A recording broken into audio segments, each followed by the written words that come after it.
इतिहास में ऐसा कम ही हुआ है कि किसी हाई कोर्ट ने सुप्रीम कोर्ट के आदेश के खिलाफ खुलकर मोर्चा खोला हो और सुप्रीम कोर्ट को अपना ही आदेश वापस ले लेना पड़ा हो। आज की तारीख में मामला कुछ ऐसा ही है। ये पूरा मामला है इलाहाबाद हाई कोर्ट बनाम सुप्रीम कोर्ट का। हुआ ये कि 4 अगस्त 2025 को सुप्रीम कोर्ट ने इलाहाबाद हाई कोर्ट के एक जज, जिनका नाम है जस्टिस प्रशांत कुमार, उनके खिलाफ फैसले पर काफी सख्त टिप्पणी की। सुप्रीम कोर्ट ने उन्हें फटकार लगाई और कहा कि अब उनके बचे हुए कार्यकाल में वे अकेले कोई भी फैसला नहीं देंगे, बल्कि हमेशा एक सीनियर जज के साथ 2 जजों की बेंच में ही बैठेंगे। साथ ही ये भी कहा कि अब वे किसी भी आपराधिक यानी क्रिमिनल मामले की सुनवाई नहीं कर पाएंगे। इस आदेश के बाद 7 अगस्त 2025 को इलाहाबाद हाई कोर्ट के कुल 13 जजों ने मिलकर एक चिट्ठी लिखी। ये चिट्ठी इलाहाबाद हाई कोर्ट के चीफ जस्टिस अरुण भंसाली को भेजी गई। चिट्ठी लिखी थी जस्टिस अरिंदम सिन्हा ने और उस चिट्ठी पर 12 और जजों के सहमति के हस्ताक्षर थे। क्या था चिट्ठी में? तो लाइव लॉ की एक रिपोर्ट के मुताबिक जस्टिस अरिंदम सिन्हा ने लिखा कि सुप्रीम कोर्ट ने सख्त बातें कह दी हैं जस्टिस कुमार को नोटिस दिए बिना और उन्हें अपनी सफाई का मौका दिए बिना।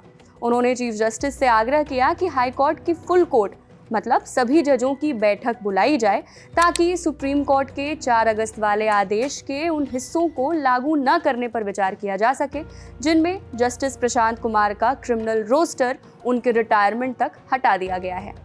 चिट्ठी में कहा गया, फुल कोर्ट ये तय करती है कि 4 अगस्त 2025 के आदेश के पैरा 24 से 26 में जो निर्देश दिए गए हैं उनका पालन नहीं किया जाएगा, क्योंकि सुप्रीम कोर्ट के पास हाई कोर्ट पर प्रशासनिक निगरानी का अधिकार नहीं है। साथ ही फुल कोर्ट ने इस आदेश की भाषा और लहजे पर नाराजगी भी जताई है। इसके अलावा चिट्ठी में लिखा गया कि सुप्रीम कोर्ट ने पहले ही अमरपाल सिंह बनाम स्टेट ऑफ यूपी, जो कि 2012 का एक केस है, उसमें साफ कहा था कि ऊंची अदालतों को ऐसी जजों पर टिप्पणी करते समय संयम रखना चाहिए जो वहां मौजूद नहीं है और अपनी सफाई नहीं दे सकते। चिट्ठी में यह भी कहा गया कि 4 अगस्त 2025 का आदेश बिना नोटिस जारी किया गया और इसमें ऐसे सख्त आरोप लगाए गए जो साफ तौर पर बिना ठोस आधार के थे। चिट्ठी में आगे लिखा गया कि सुप्रीम कोर्ट का ये कहना कि उन्हें ताज्जुब है कि कहीं ये फैसला किसी बाहरी दबाव या साफ अनजान होने की वजह से तो नहीं दिया गया, अपने आप में जज के खिलाफ एक गंभीर आरोप है और लगता है यह आरोप बिना किसी ठोस आधार के लगाया गया है।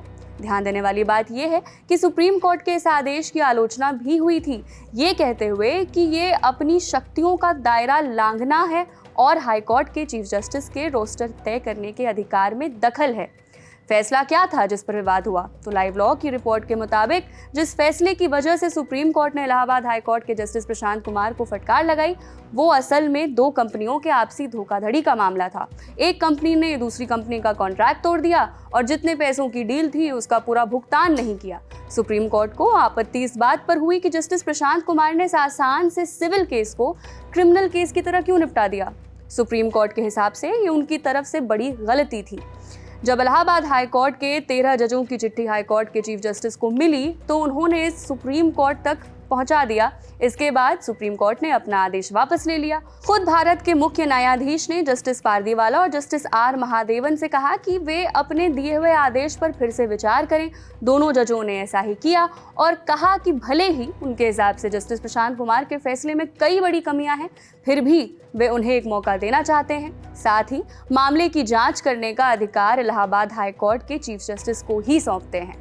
आज सुबह यानी 8 अगस्त 2025 को अपने ऑर्डर में बदलाव करते हुए बेंच ने कहा, चूंकि सीजेआई मुख्य न्यायाधीश ने हमसे अनुरोध किया है, इसलिए हम 4 अगस्त के अपने आदेश के पैरा 25 और 26 को हटाते हैं। इन्हें हटाते हुए हम ये मामला अब हाई कोर्ट के चीफ जस्टिस के सुपुर्द करते हैं। हम पूरी तरह मानते हैं कि हाई कोर्ट के चीफ जस्टिस ही रोस्टर के असली मालिक होते हैं।